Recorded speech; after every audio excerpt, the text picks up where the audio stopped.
తెలుగుదేశం పార్టీలో ఆ మాజీ మంత్రి తెలియని వాళ్ళు ఉండరేమో. పదవి ఉందా లేదా అని ఏనాడు చూడలేదు. అప్పుడు మీరు ఎన్టీఆర్ వైపు ఉన్నారు కాబట్టి, మీరు చంద్రబాబుకి యాంటీగా ఉన్నారు కాబట్టి మీకు మంత్రి పదవి ఇవ్వకుండా. నేను రామ భక్తుడిని మొదటి నుంచి కూడా, రామారావు గారి కోసం ఆఖరి దాకా ఉంటాం కూడా. అసెంబ్లీ సెషన్ సంబంధించి వల్లభనేని వంశీ కానీ నాని కానీ హద్దులు మీరారు. కోసాని ఇవాళ ఏమన్నాడు, సజ్జల రామకృష్ణారెడ్డి స్క్రిప్ట్లో చేశాను అన్నాడు. మేము మొదటి నుంచి అదే చెప్పాం. పేరు నాని ఒక సవాల్ చేస్తున్నాడు, దమ్ముంటే నన్ను అరెస్ట్ చేయండి, కొడాలి నాని అరెస్ట్ చేయండి అని. ఈ సవాల్ చేసిన వాళ్ళందరికీ ఒక రోజు కాదు రేపు పొద్దున దుర్యోధనుడి బయటకు అయితే పట్టబోతుంది. లోకేష్ రెడ్ బుక్ లో నోట్ చేశాడు, ఆ రెడ్ బుక్ ఒక్కొక్కటి ఓపెన్ అవుతున్నాను. అధికార మదంతో నోటికి వచ్చినట్టు కారు కోతలు కోసిన వాళ్ళు, కుటుంబాలను రోడ్డు మీద రాని మహిళలను కూడా రోడ్డు మీద గీర్చిన వాళ్ళని వదలాలా. టీడీపీ కాబోయే సీఎం అంటూ అటు ఎన్టీఆర్ మీద కూడా చాలా నినాదాలు చేస్తున్నారు. పదవుడిపై 11 మందికి సరిపెట్టినా కూడా ఇంకా సీఎం అన్నట్టే ఉంటుంది. ఇప్పటితోనే అరెస్టులు ఆగిపోతాయి, ఇంకా కొనసాగే అవకాశం ఉందా? తెలుగుదేశం పార్టీలో ఆ మాజీ మంత్రి తెలియని వాళ్ళు ఉండరేమో. టీడీపీ స్థాపించిన రోజు నుంచి నేటి వరకు కూడా ఎమ్మెల్యేగా కొనసాగుతూ పార్టీకి ప్రజలకు సేవ చేస్తూనే ఉన్నారు. వయసుకు 78 ఏళ్ల నుంచి 80 ఏళ్ళు ఉన్నాయి. కానీ అది మైక్ పడితే మాత్రం 18 ఏళ్ల యువకుల్లాగా మాటలు తోటాలు పేరుస్తారు. ఆయనే రాజమండ్రి రూరల్ ఎమ్మెల్యే, మాజీ మంత్రి గోరంట్ల బుచ్చయ్య చౌదరి గారు.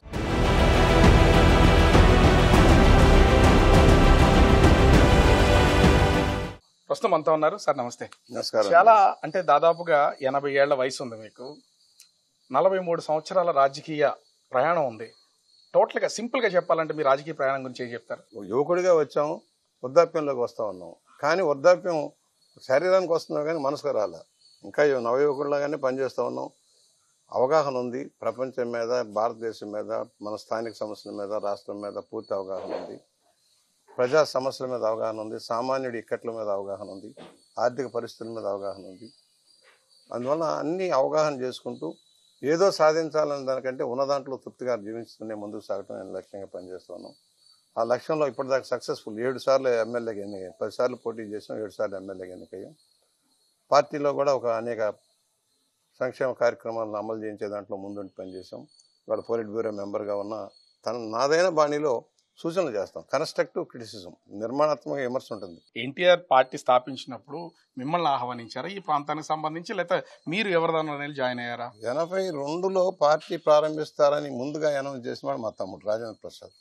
ఆయన ఎన్టీఆర్ ఫ్యాన్స్ అధ్యక్షుడిగా ఊటీలో ఉన్నప్పుడు రామారావు గారిని కలిసి వచ్చిన తర్వాత, రామారావు గారు పార్టీ పెట్టబోతున్నారు, మనందరం పనిచేయాలని ఇక్కడ ఒక థియేటర్లో, చంద్రికా థియేటర్లో మీటింగ్ పెట్టి జిల్లా వ్యాప్తంగా ఫస్ట్ అనౌన్స్ చేశారు సంచలనంగా. ముందు 2 నెలలు ఆయనే ఉన్నాడు.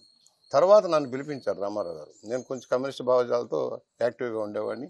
ఆ జిల్లా నాయకులంతా కలిపి వాళ్ళని ప్రసాద్ గారి కంటే వాళ్ళ బ్రదర్ అయితే బాగుంటుందనే భావన పిలిపిస్తే, నువ్వు వస్తే బాగుంటుందని అందరూ అంటున్నారని నన్ను ఫస్ట్ 2 జిల్లాల కన్వీనర్గా పెట్టారు. ఉభయ గోదావరి జిల్లాల తెలుగుదేశం పార్టీ కన్వీనర్గా, ఆ రోజు కన్వీనర్ పోస్ట్ అనమాట, ప్రెసిడెంట్ లాంటిది. తెలుగుదేశం అంటే తెలియని రోజుల్లో జనంలోకి వెళ్ళి ఊరున మీటింగ్లు పెట్టుకుంటూ నాయకుల్ని ఐడెంటిఫై చేసుకుంటూ ముందుకెళ్ళాం. దాని పర్యవసానంగా ఒక 8 నెలల్లోనే పార్టీ అధికారంలో రావడానికి అందరం నాంది పలికాం. ఈ జిల్లాలో రామారావు గారు ఆశయాల ప్రకారం నడిపాం. ఆయన టూర్ ప్రోగ్రామ్ అంతా నేను కండక్ట్ చేసాను ఈ ప్రాంతం అంతా కూడా. ఆ విధంగా పార్టీలో ఒక స్థానం కల్పించారు రామారావు గారు. 83లో తొలిసారి అసెంబ్లీకి వెళ్ళినప్పటికీ ఇప్పటికీ అసలు తేడా ఏం చెప్పగలరా?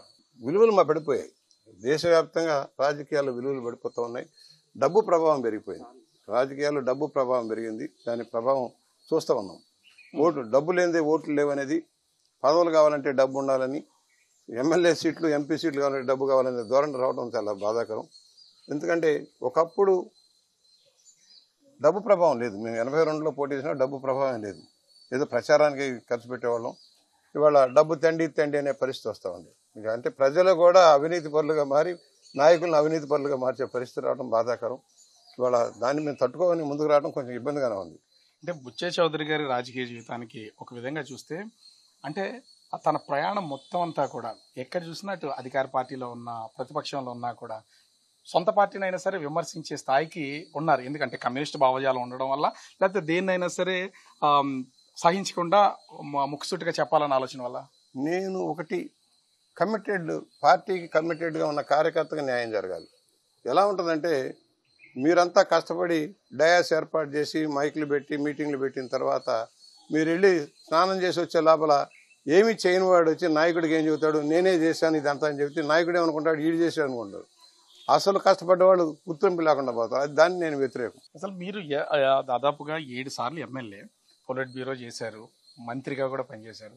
ఎక్కడా కూడా గోరెంట్ల బుచ్చయ్య చౌదరి మాజీ మంత్రి అనే దాన్ని పడకుండా ఎమ్మెల్యే, సీనియర్ టీడీపీ నాయకుడు, పొలిట్ బ్యూరో సభ్యుడు, ఇదే ఎందుకు అంటే మాజీ మంత్రి అనే దాన్ని ఎక్కడ వాడరు ఎందుకు? అసలు నేను పదవి ఉందా లేదా అని ఏనాడు చూడాల. పార్టీ పదవి ఉన్నా లేకపోయినా నేను పొలిట్ బ్యూరో రావడానికి అనేక సంవత్సరాలు పట్టింది. పార్టీ ఫౌండర్లో ఒకరుగా ఉన్న వాళ్ళం పొలిట్ బ్యూరో రావడానికి ఎన్ని సంవత్సరాలు పెట్టింది? ఈ మధ్య కాలమే కదా. అందువల్ల పదవి ఉందా లేదా కాదు, నాకు అప్పచెప్పిన బాధ్యతని పార్టీ తరఫున ఉత్తరాంధ్ర దగ్గర నుంచి రాయలసీమ దగ్గర ఏ పని అప్పచెప్పినా చేసుకెళ్ళాను. అందరితో అనుసంధానం, కులాలకి మతాలకు అతీతంగా, ప్రాంతాలకు అతీతంగా, అటు రాయలసీమలోను ఇటు తెలంగాణలోను ఆంధ్ర ఉత్తరాంధ్ర అందరితో సత్సంబంధాలు ఉంటాయి. నాకు వాళ్ళలో వైరుధ్యాలు ఉండొచ్చు కానీ నా దగ్గర వచ్చి అందరూ ఏకంగానే ఉంటారు స్నేహితులుగా. అంటే దీన్ని అంగీకరించకపోయినా చంద్రబాబుతో సమకాలికుడు అనేది బుచ్చయ్య చౌదరి గారికి ఉన్నటువంటి ఒక పేరు.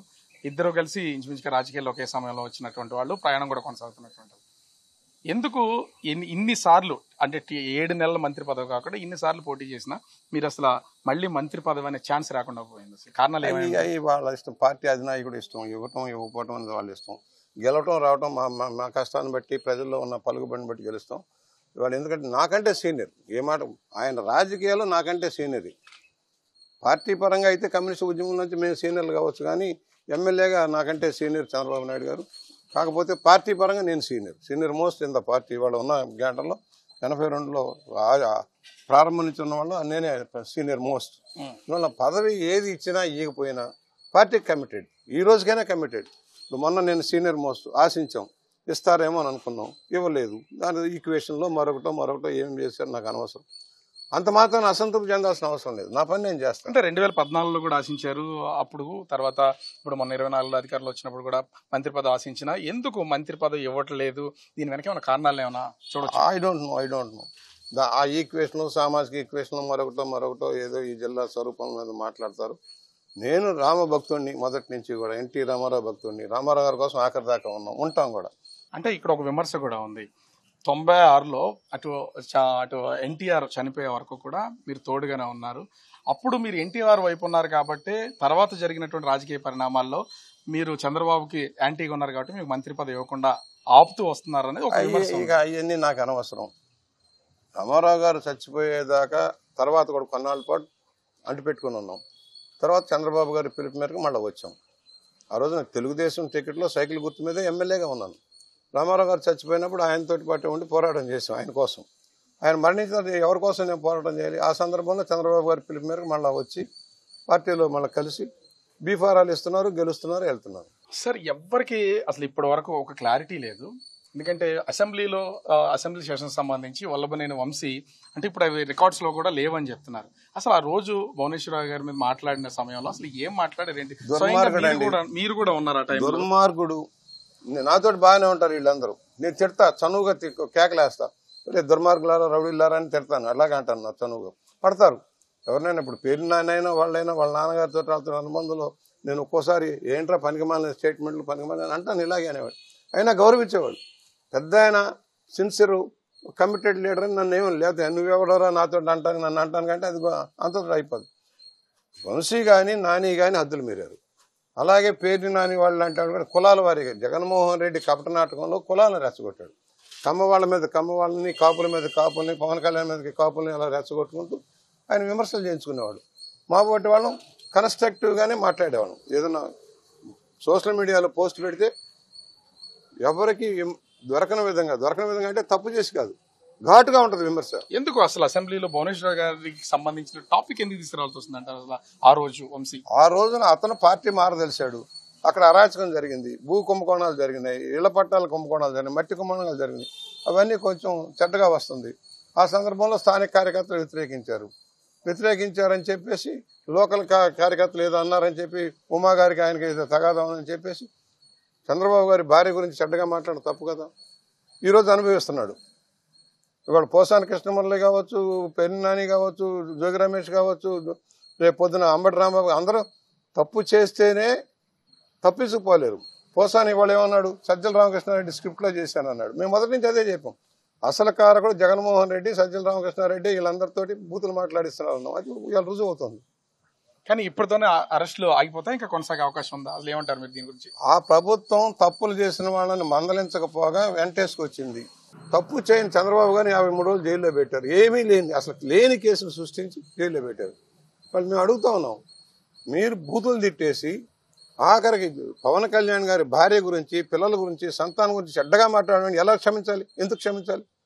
అందువల్ల శిక్ష తప్పదు. కానీ ఇక్కడ ఇంకొకటి విమర్శ కూడా ఉంది. అరెస్ట్ అవుతున్నటువంటి వాళ్ళు అటు వల్లభనేని వంశీ కానీ, పోసాని కృష్ణమురళి కానీ, తర్వాత కొడాలి నాని కానీ, వీళ్ళందరూ కమ్మ సామాజిక వర్గానికి సంబంధించినటువంటి వాళ్ళు. చంద్రబాబు గురించి యాంటీగా మాట్లాడారు కాబట్టి వీళ్ళు కూడా ఎదుగుతున్నారు, కాబట్టి ఎదుగుతున్న వాళ్ళని కట్ చేయాలనే ఉద్దేశంతో తెలుగుదేశం కులంతో రాలేదు. ఇప్పుడు నేను కులం అంటే నేను నా సంగతి ఏంటి?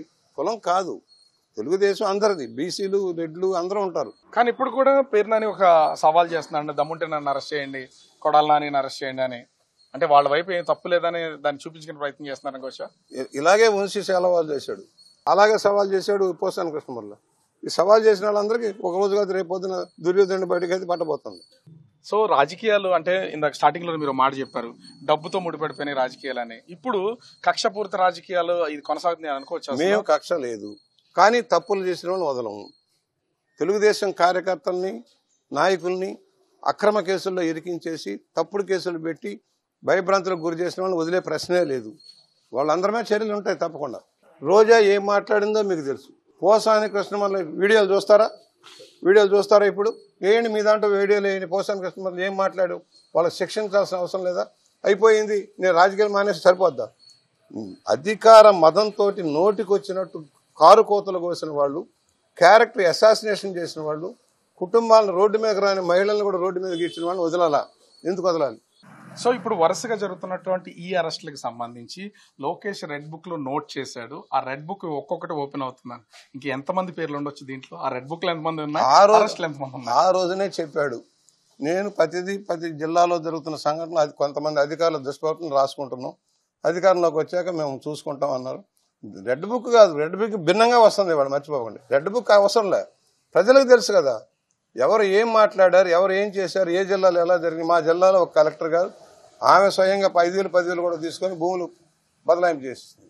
వాళ్ళు వదలాలా వీళ్ళందరినీ? సో భూముల దోపిడీ అంటున్నారు కాబట్టి, అంటే మీకు సంబంధించి ఈ జిల్లాకు సంబంధించి ఆవు భూముల్లో కూడా మాజీ ఎంపీ హస్తం చాలా ఉంది భరత్కి సంబంధించి అని అంటూ ఉంటారు. ఎందుకు మరి అతనికి సంబంధించి ఏమన్నా ఆలోచన? నేనంటాను జగన్మోహన్ రెడ్డి చేస్తామంది. దీంట్లో మీకు తెలిసి పనికిరాని భూములు కొన్నారని తెలిసి ఆనాటి కలెక్టర్, ఎంపీలు అందరూ ఏకమయ్యారు. మీరు ఎంపీ, ఎమ్మెల్యే తగాద వచ్చి బయటపడ్డాడు. అసలు నిలువెత్తు నీళ్లుంటే ఈ రోజు కూడా నీళ్లున్నాయి. పదండి చూద్దాం. ఇప్పుడు అన్ని 100 కోట్ల రూపాయలకు సంబంధించి జరిగినటువంటి ఈ భూమాఫియాకి సంబంధించి మీ ప్రభుత్వంలో ఏమన్నా దీని మీద ఎంక్వైరీ విచారణ? తప్పకుండా. వాళ్ళు ఏం చేశారంటే ఇరిగేషన్ డిపార్ట్మెంట్ తోటి తప్పుడు ప్రకటన ఇప్పించారు. ముంపు ప్రాంతం కాదని కోర్టులో అఫిడవిట్ చేశారు. కోర్టును కూడా తప్పుదారి పట్టించారు. ఇవాళ కోర్టులో అఫిడవిట్ వేయాలి, మళ్ళా వేసి విచారణ జరగాలి ఎలా దోపిడీ జరిగిందో. ఇవాళ కూడా నిలువెత్తు నీళ్లు ఉన్నాయి. ఎలా ఇల్లు కట్టుకుంటారు? 30 కిలోమీటర్లు వెళ్ళి ఇల్లు ఎలా కట్టుకుంటారు? వీటన్ని సమగ్ర విచారణ జరగాలి. అవసరం ఇదే కాదు, రాష్ట్ర వ్యాప్తంగా జగనన్న కాలనీలు జరిగిన దగా మీద విచారణ జరగబోతుంది. జిల్లాల వారీగా రెవెన్యూ ద్వారా విచారణ జరుగుతుంది. అంటే ఇక్కడ ముఖ్యంగా చూస్తే ఇంకొకటి, ప్రభుత్వం వచ్చి దాదాపుగా 9 నెలలు అయిపోతుంది. ఇప్పటి వరకు ఏ హామీని నెరవేర్స్తారో లేదో తెలియదు అనే ఆ విమర్శలు తీవ్రంగా జరుగుతున్నాయి. ఏం చెప్తారు? ఒక్కసారి కూర్చుంటే మీకు చెప్తాను విషయాలు. ఏ హామీ నెరవేర్చలేదు. 6 పాయింట్ ఫార్ములా, 6 సూత్రాల విధానం. ఫస్ట్ ల్యాండ్ గ్రాబింగ్ చట్టం రద్దు చేసామా లేదా? ప్రజలకు రక్షణ కలిగింది నెంబర్ 1. పెన్షన్ పెంచుతామని 5 ఏళ్లు పెంచకుండా కూర్చున్న పెద్ద మనిషికి భిన్నంగా 3,000 చేస్తానన్న పెన్షన్ అన్ని సంవత్సరాలు పెట్టింది. 3 గ్యాస్ బండ్ల మీద ఆల్రెడీ స్టార్ట్ అయ్యి ఫస్ట్ విడత ఇచ్చేసారు. కానీ ఈ సంవత్సరం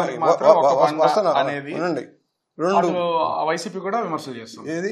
ఒక బండ మాత్రమే ఇచ్చారు, మిగతా 3 బండ్లు సంవత్సరంలో ఇస్తాం. 3 బండ్లు ఒకేసారి 3 బండ్లు వాడుకోరు కదా.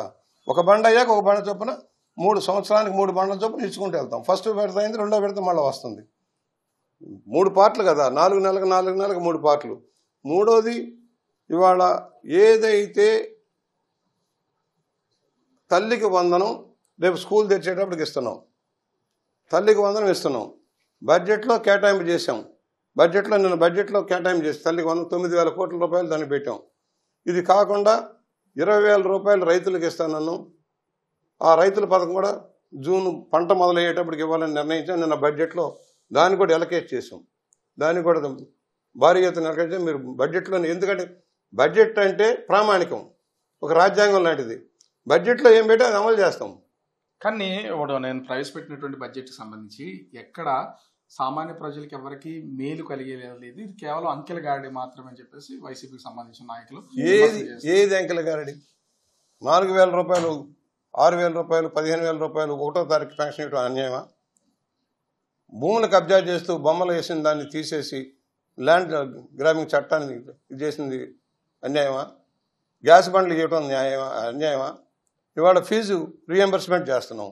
మైనార్టీలకు గత 5 సంవత్సరాలు ₹1 సోషల్ వెల్ఫేర్ ఖర్చు పెట్టలేదు. మహిళలకు కానీ, డ్వాక్రా మహిళలకు కానీ, ఆశా వర్కర్లకు కానీ, అంగన్వాడికి కానీ జీతాలు పెంచాలి. అవన్నీ ఇప్పుడు ఈ ప్రభుత్వం పెంచుకుంటూ వెళ్తుంది. ఆఖరికి ప్రభుత్వ ఉద్యోగాలకు సంబంధించిన గ్రాట్యుటీలు, పెన్షన్ బెనిఫిట్స్ అన్నీ కూడా రద్దు చేసి పారేశారు. ఇవన్నీ మన ప్రభుత్వం మళ్ళా పునర్విభజన చేస్తుంది. ఇంట్లో చాలా మేజర్ది మీ మంత్రి గారి సంబంధించి ఒక కామెంట్ రోజు సోషల్ మీడియాలో చూస్తూనే ఉంటారు, మీకు 15,000, మీకు 15,000, మీకు 18,000 అనేది. అంటే అటు మహిళలకు ఇచ్చిన ఈ హామీ కానీ వందనానికి సంబంధించి మీరు ఎందుకు దాని ఇంప్లిమెంటేషన్ ఇదివరకు తెలుగుదేశం ఉన్నప్పుడు కూడా ఫీజు రియంబర్స్మెంట్ జరిగేది. కాలేజీలకు వెళ్ళిపోయి తల్లిదండ్రుల భారం లేదు. ఓట్ల రాజకీయం కోసం అమ్మఒడి అని పెట్టి దగా చేసావు. నువ్వు కాలేజీలకు ఫీజులు ఎగ్గొట్టావు, వీళ్ళకి ఇచ్చావు. 3 4 ఒకళ్ళకే ఇచ్చావు. అది కూడా 3 ఏళ్ళు ఇచ్చావు, 2 ఏళ్ళు ఎగ్గొట్టావు. మర్చిపోబాకండి. మేము ఆర్థికంగా రాష్ట్రం దివాళా తీయించినా కూడా ఇవాళ ప్రభుత్వం సకాలంలో పెన్షన్లు ఇస్తుంది, 1వ తారీఖు జీతాలు ఇస్తుంది, పాత బాకీలని ఇచ్చుకుంటూ వెళ్తా ఉన్నాం. వేల కోట్ల రూపాయలు రైతులకు సంబంధించిన పంటకు సంబంధించిన డబ్బులు ఇస్తా ఉన్నాం, ఇన్సూరెన్సులు కడతా ఉన్నాం, ఇరిగేషన్కి పెంచాం భారీగా, పవర్ సెక్టార్కి పెంచాం, అవన్నీ సబ్సిడీలు. మర్చిపో, సామాన్యుడికి సబ్సిడీలు, ఉచిత విద్యుత్ ఇవ్వటం, కొన్ని రంగాలకి ఉచిత విద్యుత్ ఇవ్వటం సంక్షేమే కదా. ఇవాళ కార్పొరేషన్ పటిష్టం చేసి మళ్ళీ సెల్ఫ్ ఫైనాన్సింగ్ కింద లోన్స్ ఇచ్చేదానికి కార్యక్రమం తీసుకుంటున్నాం. స్కిల్ డెవలప్మెంట్ చేస్తున్నాం. పరిశ్రమలు వస్తూ ఉన్నాయి. పరిశ్రమలు అంగీకారాలు 6 లక్షల కోట్లకు అంగీకారాలని మొదలవుతున్నాయి. ఒక్కొక్కటి మొదలవుతుంది. అమరావతి మొదలవుతుంది. Self financing. అంటే ఇప్పుడు వైసీపీ చేసి కేవలం విమర్శలు మాత్రమే, దీంట్లో అసలు నిజాలు అసలు బోగస్ అబద్ధాల గోబెల్స్ ప్రచారాలు అగ్రగణ్యులు. సోషల్ మీడియా అనేది అబద్ధాలు ప్రచారం. బాబాయిని చంపి గుండెపోటుతో చచ్చిపోయాడని చెప్పిన దుర్మార్గులు జగన్మోహన్ రెడ్డి అండ్ ఫ్యామిలీ. మీరు 82లో రాజకీయాల్లోకి వచ్చారు, మీ తరం రాజకీయాన్ని చూశారు. ఇప్పుడు నెక్స్ట్ జనరేషన్ కూడా మంత్రులుగా ఉన్నటువంటి ముఖ్యంగా నారా లోకేష్. ఏం చెప్తారు నారా లోకేష్ నాయకత్వం గురించి? కష్టపడుతున్నాడు, అవగాహన ఉంది. రాష్ట్రంలో బాగా చదువుకున్న వ్యక్తి. పరిశ్రమలు తేవాలి, పెట్టుబడులు తేవాలనే దానిలో విద్యారంగాన్ని ప్రక్షాళన చేయడానికి కష్టపడుతూ ఉన్నాడు. వాళ్ళ స్టైల్లో వాళ్ళు పనిచేస్తూ ఉన్నాడు. Yes, I'm having confident. ఆయన నాయకత్వం పటిమ ఉంది. పార్టీని నడపడంలో సభ్యత్వాలు 1,50,00,000 మంది సభ్యులుగా చేరారంటే చిన్న విషయమా? ఆయన టైంలో జరిగింది. ఈ సభ్యత్వాలు వచ్చినటువంటి సమయంలోనే ఒక మూమెంట్ కూడా వచ్చింది, నారా లోకేష్ డిప్యూటీ సీఎం చేయాలనే ఒక నినాదం. దాన్ని కొట్టిపారేసిన వ్యక్తి కూడా మొట్టమొదటి బహుశా మీరే అయ్యి ఉండొచ్చు. నేను చెప్పాను, అవన్నీ పక్కన పెట్టండి. ఒక అంగీకారంలో మనం వెళ్తున్నాం. పవన్ కళ్యాణ్ గారు డిప్యూటీ సీఎం ఒక్కడే అనుకున్నారు, అయిపోయింది. ఎవరో దారిని పోయేవాళ్ళు ఏదేదో మాట్లాడితే అది కరెక్ట్ కాదు. అనవసరంగా వివాదాలు అక్కర్లా. ప్రజలు నిర్ణయిస్తారు రాబోయే రోజుల్లో ఎవరు ఏంటనేది. అందువల్ల ఇప్పుడు ఆ వివాదాలు అనవసరం. చంద్రబాబు గారు సీఎంగా ఉన్నప్పుడు మిగతా వాళ్ళ గురించి ఆలోచన అనవసరం. ఆయన ముఖ్యమంత్రిగా ఉన్నారు, డిప్యూటీ ముఖ్యమంత్రిగా పవన్ కళ్యాణ్ గారు కలిసి ఇద్దరు ప్రయాణం చేస్తారు. ఒక అవగాహన వెళ్తుంది. రాష్ట్రాన్ని ముందుకు తీసుకెళ్ళిన లైన్లో వెళ్తున్నారు కనుక లోకేష్ గారికి ప్రజల గుండెల్లో ఆయన ఉన్నాడు, మర్చిపోకూడదు. ఆయన స్థానం ఆయనకుంది. ఏ పదం ఉందా లేదా కాదు, ఆయన పని ఆయన చేసుకెళ్ళిపోతారు. ఎందుకు అసలు ఇంత సజావుగా పరిపాలన కొనసాగుతుంది, సీఎం డిప్యూటీ సీఎం మంత్రులు అంతమంది ఉన్నా సడన్ ఒక్కసారి లోకేష్ ని డిప్యూటీ సీఎం తెర మీద తీసుకురావడానికి కారణం ఏమై ఉండొచ్చు? అత్యుత్సాహంగా కాకాబట్టే వాళ్ళు కొంతమంది తయారవుతారు నాయకులకి. అలాంటి వాళ్ళ వల్ల ఈ సమస్యలు వస్తాయి. మీ ఉద్దేశంలో జూనియర్ ఎన్టీఆర్ అసలు తన పాత్ర ఏమైనా ఉండబోద్దా భవిష్యత్ రాజకీయాలు? తెలియదు సార్, అది ఆయన ఇష్టం. ఎందుకంటే సినిమా రంగంలో ఆయన కూడా ఒక ప్రముఖ స్థానంలో ఉన్నాడు, ఒక ప్రముఖ హీరోగా ఉన్నాడు. కలెక్షన్స్లో కానీ భారీ బడ్జెట్ సినిమాల్లో కూడా ఆయనకు ఒక పాత్ర ఉంది. ఆయన రోల్ ఆయన చేసుకుంటున్నాడు. నాకు తెలిసి తెలుగుదేశంతో అనుబంధంలో లేడు ప్రస్తుతానికి. లేరు. లేనప్పుడు నేను ఎందుకు మాట్లాడను? అంటే ఆయన క్యాడర్ కూడా ఎక్కడ చూసినా టీడీపీ కాబోయే సీఎం అంటూ అటు ఎన్టీఆర్ మీద కూడా చాలా నినాదాలు చేస్తున్నారు. జగన్మోహన్ రెడ్డి కూడా సీఎం అంటలా, పదవి ఊడిపోయి 11 మందికి సరిపెట్టినా కూడా ఇంకా సీఎం అన్నట్టే ఉంటుంది. దాని గురించి మనం అనవసరం.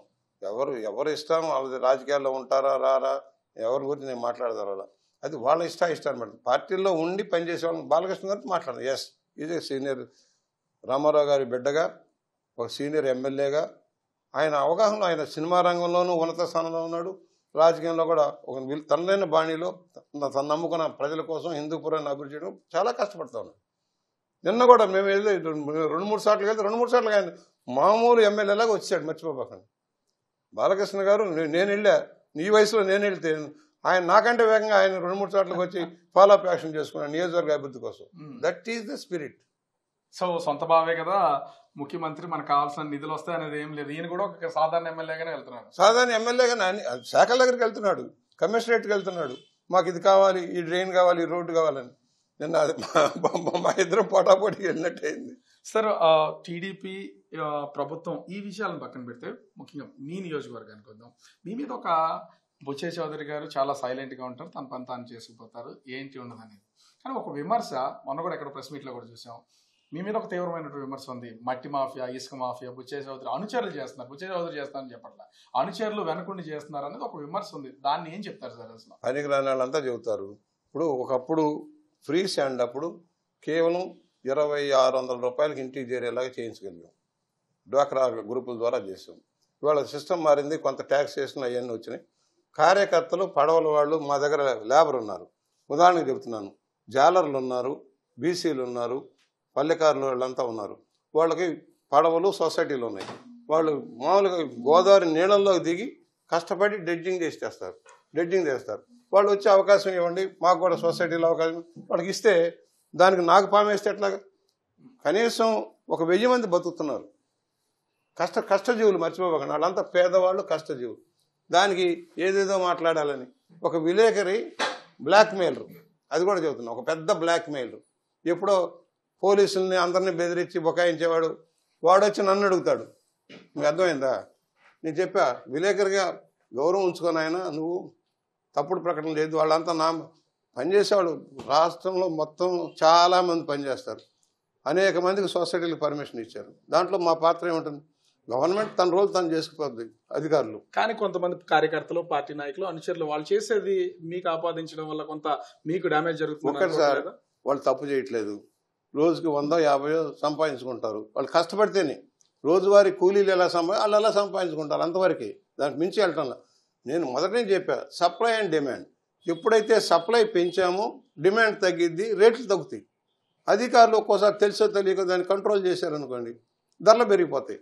ఇప్పుడు ధరలు కంట్రోల్ అయిపోయింది. ఒకప్పుడు ట్రాక్టర్ ఇసుక ఫ్రీ ఇసుకే కదా, ట్రాక్టర్ వాళ్ళు 4500 వసూలు చేశారు. ఇది కరెక్ట్ కాదంటే ఇవాళ 1500-1300 రూపాయలకి ఇంటి ముందు పోసిపోతున్నారు ట్రాక్టర్ వాళ్ళు. అంటే కంట్రోల్ అయిందా లేదా? ఎవరు చేయగలరు అలాగా? ట్రాక్టర్ వాళ్ళందరిని పిలిచి మీరు ఇది కరెక్ట్ కాదు, ఈ రేట్లు కరెక్ట్ కాదు, మీరు దెబ్బతింటారంటే మీకు కనీసం 500 రూపాయలకి ట్రాక్టర్ నిండి వెళ్తుంది, మీరు ఎందుకు పెడతారు? ఇప్పుడు 1300 దిగిపోయింది. సార్, ఈ నియోజకవర్గానికి సంబంధించి అంటే రాజమండ్రి రూరల్, రాజమండ్రి సిటీ, ఈ రెండింటికి సంబంధించి కూడా ఒక క్వశ్చన్. ఆదిరెడ్డి ఫ్యామిలీకి, బుచ్చే చౌదరి గారి ఫ్యామిలీకి ఎప్పటి నుంచో రాజకీయ వైరం కూడా ఉంది. ఏమి అసలు ఈ ఎన్నికలకు సంబంధించి చాలా అంటే చాలా కలిసిపోయారు. అసలు ఏ మంత్రాంగం పనిచేసింది? ఎవరి పనాలు చేసుకుంటాం. నేను నా నియోజకవర్గానికి పరిమితమై పనిచేస్తున్నా. నేను మొన్న ఎలక్షన్లు అయిన తర్వాత కేవలం నా రూరల్ నియోజకవర్గానికి పరిమితమై, దేంట్లో ఏలు పెట్టట్లా.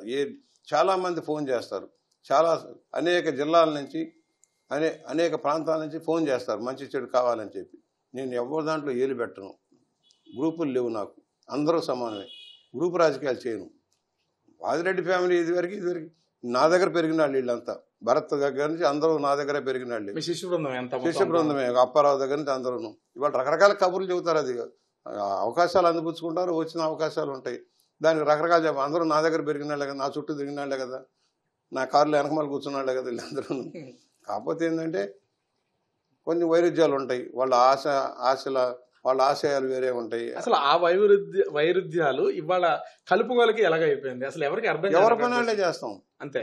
ఎవరి పని వాళ్ళు. నా పని నేను ఉన్నాను, నా దగ్గర ఒక 8,500 ఓటింగ్ ఉంది. ఓటింగ్ చేయించడమే లక్ష్యంగా మా కార్యకర్తలు సమాయత్తం చేస్తాం. నేను ఒకటే చెబుతున్నా, కార్యకర్తలు కూడా నేను ఇందాక అడిగారు, చేయకపోతే ఏమంటారు? కార్యకర్తకి ఆ పడవలో ఏదో బతుకుతామంటే ఇవ్వకపోతే ఏమంటారు? మాకు న్యాయం చేయలేదు అంటారు. ఇప్పుడు వర్కులు చేస్తారు, అందరిలాగానే వాళ్ళు కూడా కొన్ని పనులు చేస్తారు. ఇప్పుడు రోడ్లో క్వాలిటీ ఆఫ్ వర్క్ చేసుకోండి, తప్పే ఉంది. ఒక కార్యకర్త ఒక వర్క్ చేసుకుంటే తప్పే ఉంది. సో నేను బుచ్చే చౌదరి గారి వయసు పదే పదే చెప్తున్నాను కాదు, కానీ దాదాపుగా 80 సంవత్సరాల వయసు ఉంది, 43 సంవత్సరాల రాజకీయ జీవితం ఉంది. మీకు సంబంధించి ఎంతో మంది అనుచరగ్రహణం ఇవాళ రాజకీయాల్లో ఒక ఎమ్మెల్యేలు అయ్యారు, ఎంపీలు అయ్యారు, మీ మీద తిరిగి విమర్శలు చేస్తున్నారు. మరి బుచ్చే చౌదరి గారు వారసుడు ఎవరు? అసలు వారసుడిని ప్రకటించరా? మీ వైపు తిప్పుకోరా? మీతో పాటు రాజకీయాలు చేయించరా? నేను ఒక అందుకు అదృష్టవంతుడిని. నా మీద విమర్శలు దాదాపుగా ఉండవు. ఏదైనా నేను విమర్శించినా కన్స్ట్రక్టివ్ ఉంటుంది, కానీ నా మీద తిప్పి కొట్టేవాళ్ళు చాలా తక్కువ ఉంటారు. తప్పుడు ప్రచారం చేసేవాళ్ళు, జలసీగా ఉండేవాళ్ళు ఎక్కడన్నా ఉండొచ్చేమో, కానీ నాకు పెద్దగా విరోధులు లేరు రాజకీయ. అందుకని నాకు గన్మెన్ కూడా అక్కర్లా, నాకు సెక్యూరిటీ అక్కర్లా. ఇన్నేళ్ల రాజకీయ జీవితంలో ఫ్రీగా వస్తాను. నేను రాయలసీమకి వెళ్ళినా ఒంటరిగా వెళ్ళేవాడిని, ఎక్కడికైనా ఇప్పటికీ ఒంటరిగానే వెళ్తాను. అందువల్ల నాకేం భయాలు లేవు, ఆ భయాలు లేవు. వారసత్వం గురించి నేను మొదటి నుంచి చెబుతున్నా, ఒకళ్ళు ఇస్తే ఇచ్చేది కాదు, పుచ్చుకునేది కాదు. కానీ ప్రతి ఫ్యామిలీలో కూడా ఆ జనరేషన్ తర్వాత ఎవరో ఒకరిని, అన్నద కొడుకునో, సొంత కూతురునో, అల్లుడినో ఎవరో ఒకరిని దించుతూ ఉంటారు. మీరు ఆలోచన చేయట్లేదు? నేను ఇన్నేళ్ల చరిత్రలో ఫస్ట్ స్టార్టింగ్ మా తమ్ముడు పార్టీ కోసం అవిర్లు కృషి చేసిన వాడు, అనేక నాయకుల్ని పార్టీలో, పద్మనాభం గారు లాంటి నాయకుడిని, రామకృష్ణ గారి నాయకుడిని పార్టీలో తెచ్చిన వాడు మా తమ్ముడు. ఆయన కొన్నాళ్ళు యాక్టివ్గా ఉన్న తర్వాత తగ్గిపోయాడు. ఎవరు జోక్యం చేసుకోరు. నా ఫ్యామిలీలో నా భార్య కానీ, పిల్లలు కానీ, మా తమ్ముడు కానీ ఎవరు జోక్యం చేసుకోరు. నేను ఒంటరిగానే పనిచేస్తాను, ఒంటరిగాని, రాజకీయంగా ఒంటరిగాని. నేను ఎవరిని, ఇవాళ మా తమ్ముడు గారి అబ్బాయి డాక్టర్ సెల్లోకి వెళ్ళి ఆయన యాక్టివ్గా పని చేసుకుంటున్నాడు, ఆయన పని ఆయన చేసుకున్నాడు. నేను చెప్పా, రాజకీయాలు అంత సజావుగా లేవు నాయన, నేను అనుభవించిన చాలు, 42 ఏళ్ళు అనుభవించిన చాలు, మనకు సరైన న్యాయం జరగలేదని నా ఫీలింగ్ ఉంది. మనం కష్టపడిన దానికి సరైన ఫలితాలు రాలేదనే ఫీలింగ్లో ఉన్నా. రేపు నీకు వస్తో లేదో నాకు తెలియదు అంటే ఆయన బ్లడ్ బ్యాంక్ అది పెట్టించి ఆయన సర్వీస్ చేస్తున్నాడు. అంటే మీ వారసుడికి అయితే భవిష్యత్తులో వచ్చే అవకాశం ఉంది. చెప్తుంది మళ్ళీ రేపు పొద్దున రకరకాల ఈక్వేషన్లు, చంద్రబాబు గారి మైండ్లో రకరకాల ఈక్వేషన్లు ఉంటాయి. ఆబీసీ, ఈఓసీ, ఆ మహిళ ఇదేనా ఉంటాయి. దాంట్లో నేనేం చెప్పగలను? ఆయన పని చేస్తే పని చేసుకోనండి, పార్టీకి నమ్మకం కలిగించుకొని ఆయన తీసుకొని. నేనుగా కూర్చొని నెత్తిన కిరీటం పెట్టే మనిషిని కాదు, వద్దని చెప్పేవాడిని కాదు, కిరీటం పెట్టే మనిషిని కాదు. వాళ్ళ ఇష్టం వాళ్ళు చేసుకుంటూ ఉంటారు. అందువలన రాజకీయ వారసత్వాలను ప్రోత్సహించు రాలేదు ఇన్నాళ్ళు. ఏ పనిలో ఎవరికి అప్పచెప్పలే. కొంతమంది ఉంటారు, నలుగురు పని చేయకపోతే, ఇప్పుడు కొన్ని కార్యక్రమాలు అమలు చేయాలంటే ఎవరో ఉండాలి కదా తమ్ముడు, ఎవడో ఉండకూడదు. నువ్వే ఉండంటే నా వల్ల ఏడవుతుంది. ఒక మనిషిని కాదు కదా, కొన్ని స్కీములు ఇంప్లిమెంట్ చేయాలి. నలుగురు 4 చోట్ల పెట్టి మీరు వెళ్ళండి. ఇప్పుడు సభ్యత్వాల విషయంలో కానీ, పార్టీ నిర్మాణం విషయంలో కానీ, అభివృద్ధి కార్యక్రమాల్లో కొన్ని యాక్టివ్ అవుతారు. ఫైనల్గా మీ నియోజకవర్గ అభివృద్ధి గురించి ఏం చెప్తారు? నా అభివృద్ధిలో సమస్యలు ఉన్నాయి. మెయిన్ డ్రైనేజ్ వ్యవస్థ భయంకరంగా ఉంది. రాజమండ్రి పెరిఫెరీ నుంచి వచ్చే మురుగంతా నా నియోజకవర్గంలోంచి గోదావరిలో కలుస్తుంది. కాలుష్యం చాలా భారీ ప్రాజెక్ట్ ఒకటి ప్లాన్ చేసాం, అది రావాల్సిన అవసరం ఉంది. రేపు పుష్కరాలకు చేస్తారని ఆశిస్తూ ఉన్నాను.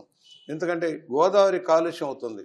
ఈ మొత్తం రాజమండ్రి ఎంటైర్ ఏరియా నుంచి వచ్చే మురుగంతా రాజమండ్రి ఆవాచారం ద్వారా ధవళేశ్వరం దగ్గర కలుస్తుంది. దీన్ని తప్పించాలి, ప్రధానమైంది. అలాగే అనేక సంస్థలు రామారావు గారు ప్రారంభించిన అనేక సంస్థలు ఇవాళ వెనకబడి ఉన్నాయి. తెలుగు విశ్వవిద్యాలయం కానీ, బాయ్స్ పాలిటెక్నిక్ కానీ, ఉమెన్స్ ఐటీ, డైట్, నిర్మితి కేంద్రం, గురుకుల పాఠశాలన్నీ కొంచెం గత ప్రభుత్వం నిర్వీర్యం చేసింది. ఈ ప్రపోజల్స్ అన్ని సీఎం గారికి ఇచ్చారా మీరు? ఇచ్చానండి, అన్ని వరుసన స్ట్రీమ్ లైన్ చేస్తా ఉన్నాం. ఒక సైన్స్ సెంటర్ పెట్టించాను. భూములు నా దగ్గర ఏంటంటే ల్యాండ్ బ్యాంక్ని జాగ్రత్త చేసి మన కలెక్టర్ గారిని తిప్పాను ఒక రోజల్లా.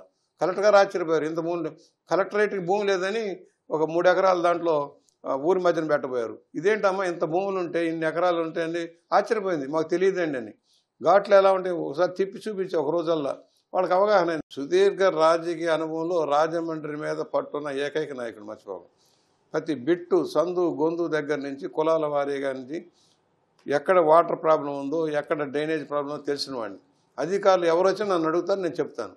డ్రైనేజ్ వ్యవస్థ దగ్గర నుంచి అసలు సమగ్రమైన అవగాహన ఉంది. ఈ ఏరియా జిల్లాల మీద ఉంది, ముఖ్యంగా రాజమహేంద్రవరం చుట్టుపక్కలంతా అవగాహన ఉంది. ఇప్పుడు గ్రామాల మీద పడ్డాం, గ్రామాల మీద దృష్టి పెట్టాం. అంతకుముందు 5 సంవత్సరాల్లో ప్రతి ఊర్లో వాటర్ ప్లాంట్ పెట్టించాను. ₹2కి 20 లీటర్లు ఇచ్చే నీళ్ళు ప్రతి ఊర్లో పెట్టాం. 32 ప్లాంట్లు పెట్టించాను దాతల సహకారం. ప్రతి ఊర్లో వేస్ట్ మేనేజ్మెంట్ ప్లాంట్ పెట్టాం. గత గవర్నమెంట్ దాన్ని పక్కన పడేసింది. మళ్ళీ అవన్నీ రివైజ్ చేస్తున్నాం. విద్యా వైద్యానికి ప్రాముఖ్యత ఇస్తున్నాం. ఇవాళ ₹1,00,00,000 వెహికల్స్ సిఎస్ఆర్ గ్రాంట్లు రిక్వెస్ట్ చేసి తెచ్చేస్తున్నాం గ్రామాలకు. అందువలన అభివృద్ధి ధ్యేయంగా పనిచేసాం కాబట్టి ఇన్నిసార్లు గెలిపించారు. పుష్కరాలు అవకాశం వస్తాయి. పుష్కరాల అవకాశాన్ని డెవలప్మెంట్ వాడుకుంటాం. Okay sir, thank you so much. మొత్తానికి అటు రాజమండ్రి రాజకీయమే కాదు, ఆ పూర్తి స్థాయిలో అటు ఎన్టీఆర్ దగ్గర నుంచి చంద్రబాబు, ఇప్పుడున్నటువంటి యువ నాయకుడు లోకేష్ వరకు అందరితోనూ రాజకీయ ప్రయాణం కొనసాగిస్తూనే దాదాపుగా 43 సంవత్సరాల రాజకీయ జీవితాన్ని కంటిన్యూ చేసినటువంటి బుచ్చయ్య చౌదరి గారు భవిష్యత్తులో అర్హత ఉండి తాను చేయగలిగితే నా వారసుడిగా నా తమ్ముడు కొడుకు వచ్చే అవకాశం ఉంటుంది, తను చేసే పనిని బట్టి అని చెప్తున్నటువంటి పరిస్థితి అయితే ఉంది. ముఖ్యంగా చూస్తే ఎవరిని కూడా ఎట్టి పరిస్థితుల్లో గత ప్రభుత్వ హయాంలో టీడీపీ మీద పవన్ కళ్యాణ్, ఆ లోకేష్, చంద్రబాబుల మీద విమర్శలు చేసినటువంటి వాళ్ళని, అవినీతి చేసినటువంటి వాళ్ళని ఎవరిని వదిలే ప్రసక్తి లేదని గోరంట్ల బుచ్చయ్య చౌదరి చెప్తున్నటువంటి పరిస్థితి కనిపిస్తోంది. కెమెరామెన్ అజయ్తో రాజు, బిగ్ టీవీ, రాజమండ్రి.